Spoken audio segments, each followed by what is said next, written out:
জানাজার সালাতে পড়া এমন একটা মাসালা মতনই রয়েছে। ওনাকালা ইবনে মুনজির, ইমাম ইবনে মুনজির উনি নকল করেছেন আনিফে মাসউদ ইবনে মাসউদ থেকে, হাসান ইবনে আলী, হাসান ইবনে আলী থেকে, ওয়া ইবনে জুবাইর এবং ইবনে জুবাইর থেকে, ওয়া মিসওয়ার ইবনে মাখরামাতা এবং মিসওয়ার ইবনে মাখরামা থেকে। এবার শরীয়তের থেকে নকল করেছে, অর্থাৎ তা সুন্নাত মানে সূরা ফাতিহা পড়াটা এটা পড়া যাবে। এই ব্যাপারে আচ্ছা, আপনি কিন্তু এই যে আমি একটা কাউন্ট দিয়ে রাখি, আপনি বলছেন যে তা পড়া, এই যে শুনেন আমি একটু কথা বলি এখানে। আপনি বলছেন কিন্তু সুন্নতের কথা বলছেন, কিন্তু এখানে আপনি এই কথাটা মনে রাখেন, আমি একটু কাউন্ট দিয়ে রাখলাম এখানে। আরে ভাই, আপনার কিতাবে কিন্তু বলতেছে যে সূরা ফাতিহা পড়া সুন্নত, আপনি নিজেই এবার পাঠ করলেন এবং আপনি ওটা বঙ্গানুবাদ করলেন। এটা তো সত্য নাকি? আপনি যে কানে বেশি শোনেন এটাই সত্য। আরে ভাই, আপনি এটা বলেন নাই যে এটা সুন্নতের কথা বলেন নাই? শব্দটা আমি কি পড়ছি এখানে? হ্যাঁ বলছেন, আমার কাছে রেকর্ড হচ্ছে কিন্তু। আমার মনেও রেকর্ড হচ্ছে। আচ্ছা ঠিক আছে, অসুবিধা নাই, তাহলে আমরা পরে বের করবো যে আপনি সুন্নত বলছেন কিনা। আপনি আবার শুনেন, আপনি সুন্নত বলছেন কিনা এটা বলেন, আমি এটা ক্লিয়ার করেন। আপনি শুনেন, আপনি সুন্নত, আরে ভাই আপনি সুন্নত বলছেন কিনা এটা আপনি ক্লিয়ার করেন একটু। না না না না, আপনি এটা শিওর করেন। আপনি ফাতুল বাড়িতে বলা হচ্ছে, আপনি যেখানে এবারত যেটা পাঠ করলেন সেখানে কিন্তু আপনি সুন্নত কথাটা বলছেন কি বলেন নাই, এটা বলেন আপনি। না না শুনেন, হ্যাঁ আপনি তাহলে বললেন কেন যে সুন্নত? আপনি কি সুন্নত বলেন নাই? আমি আরবি এবারতে সুন্নত শব্দ বলি নাই। তাহলে কি সুন্নত? আমি তো শুনলাম, আমি নিজ জানি। তো প্রিয় দর্শক, চলুন এরা আসলে মাঝহাব টিকানোর জন্য কি পরিমাণ এরা মিথ্যাচার করে, চলুন আমরা এখন ইসলামী ফাউন্ডেশন থেকেই আমরা আজকে দেখাবো। দেখেন, ইসলামী ফাউন্ডেশন প্রথম ও দ্বিতীয় খণ্ড, ফাতোয়া ও মাসাইল। তো চলুন দেখা যাক যে এখানে ফাতুল বাড়িতে ব্যাপারে তারা কি রেফারেন্স এনেছেন। তো এখানে আমি এই কিতাবের দেখেন 202 নম্বর পেজে এই যে যেমন ফাতোয়া ও মাসাইল, দেখেন কি বলা হয়েছে।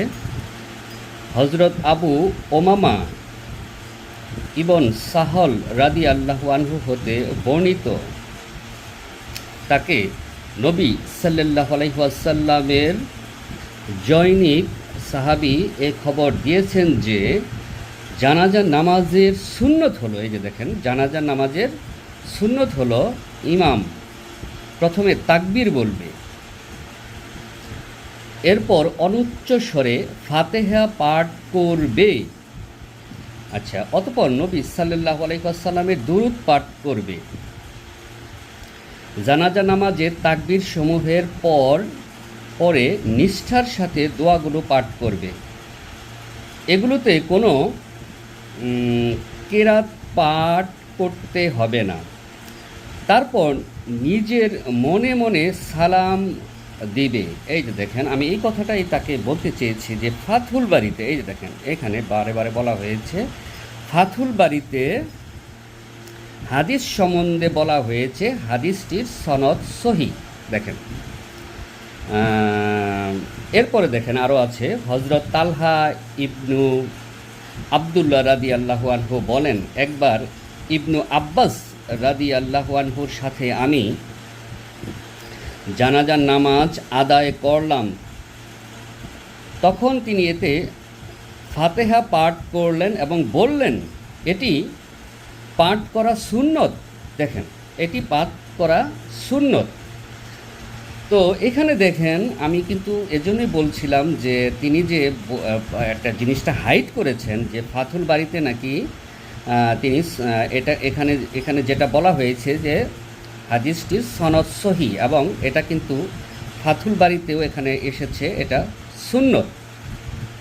তো এখানে তিনি কিভাবে মিথ্যাচার করলেন, তিনি বললেন যে ফাতুল বাড়িতে এটা নেই, যে এটা সুন্নতের কথা নেই, অথচ তিনি নিজের মুখেই কিন্তু ভিডিওতে স্বীকার করেছেন।